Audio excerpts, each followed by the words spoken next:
Hello, my name is Drew and I want to welcome you to my sewing channel. If this is your first time here, I normally do things a little bit different and provide a proper intro. This video is not going to have that, but I will definitely make up for it at the end with video footage of the finished garment that I'm going to make using this vintage Vogue sewing pattern. It is copywritten from 1957. And so it's an authentic vintage pattern. As you can see here, it has a little bit of wear and tear on the envelope. Other than that, it is in very, very good condition for something that is so old. I'm always pleased to work with these patterns, and I don't mind the damage to the envelope. It's part of the story of the pattern. The fabric I've chosen is a linen with black polka dots that I purchased from Mood Fabrics a while back. Based on some photographs I've seen from 1957 through 59. I do believe this polka dot to be period accurate, and so I'm eager to get started. I wash the fabric and iron it and lay out my pattern pieces. This dress doesn't appear to be too difficult looking at the line art, but what has really attracted me to this pattern is the panel that's on the back of the skirt that hangs down a little bit longer and makes the skirt seem fuller and more swooshy, if that's a word. And so that is what attracted me to this pattern. So I work on getting the skirt pieces cut out now. And with the skirt pieces cut out, it's time to get the bodice cut out. So I pin the pattern pieces down the same way I did the skirt pieces. The thing with the bodice is it has a few different darts and some slashes and a gusset. And so these are techniques that are all completely new to me. And so we'll see what happens. And now I have everything cut out. I have a stack that is my bodice pieces, and then another stack that is all of my skirt pieces. And those are my instructions, and we're ready to go. So the first thing I do is transfer all of the different notches, which got a little confusing at times just because, as I said before, there are so many different places where there are darts and slashes in the bodice.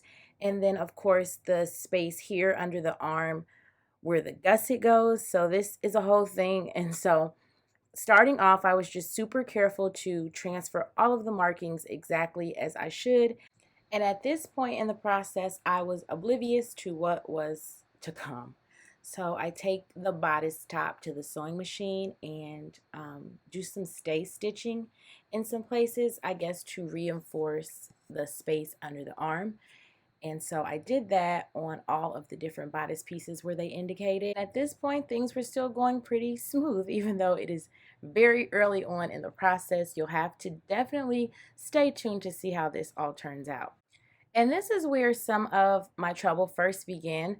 There were some slashes on the bottom, on the bodice, that I thought were darts, and then some darts that I thought were slashes. And so I got a little confused at this point, but I was able to fix that. So here I am just putting in the darts. And this is when I had to start slashing into my work and into the fabric, and it was nerve-wracking. I did as I was instructed, and then I lined up the bodice, got it all pinned together, and took it to the sewing machine.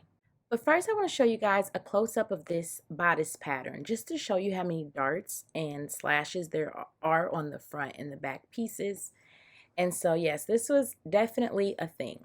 Okay, so now I'm working on the skirt back piece with the panel piece.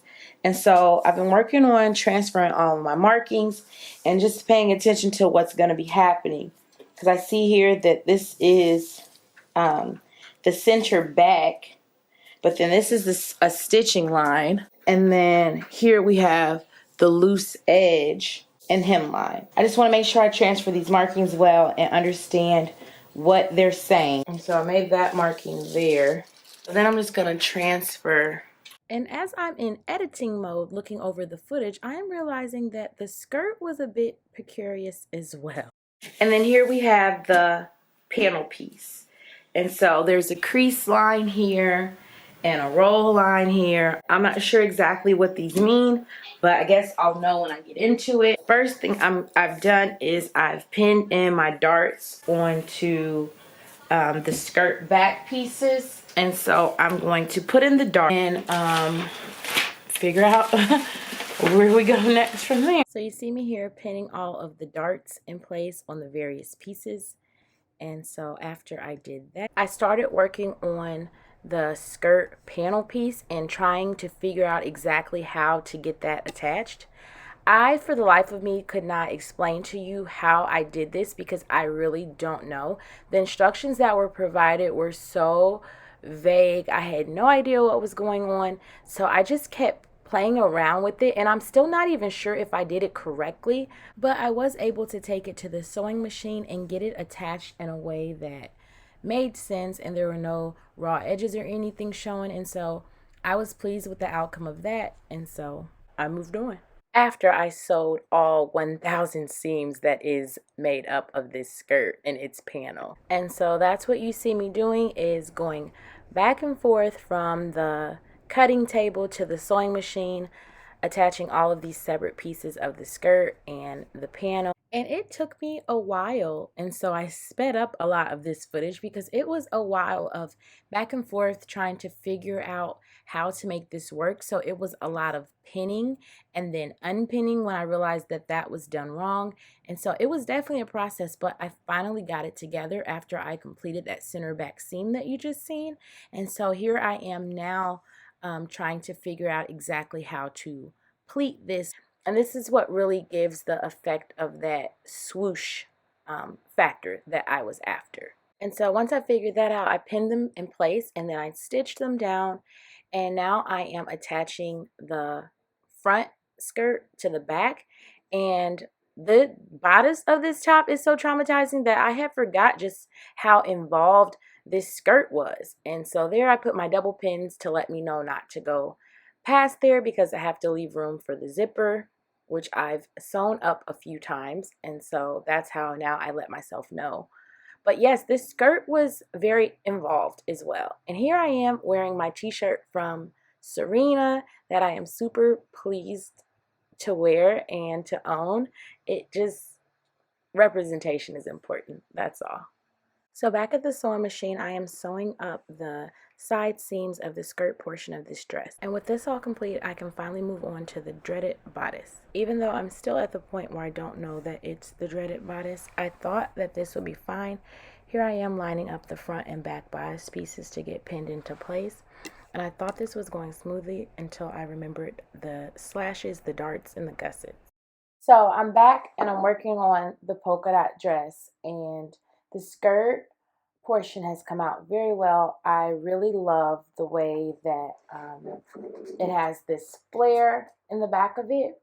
So that's come out really good. I've been working on the bodice portion, and it has these gussets that go under the arm, where I had to slash the bodice open on the pattern.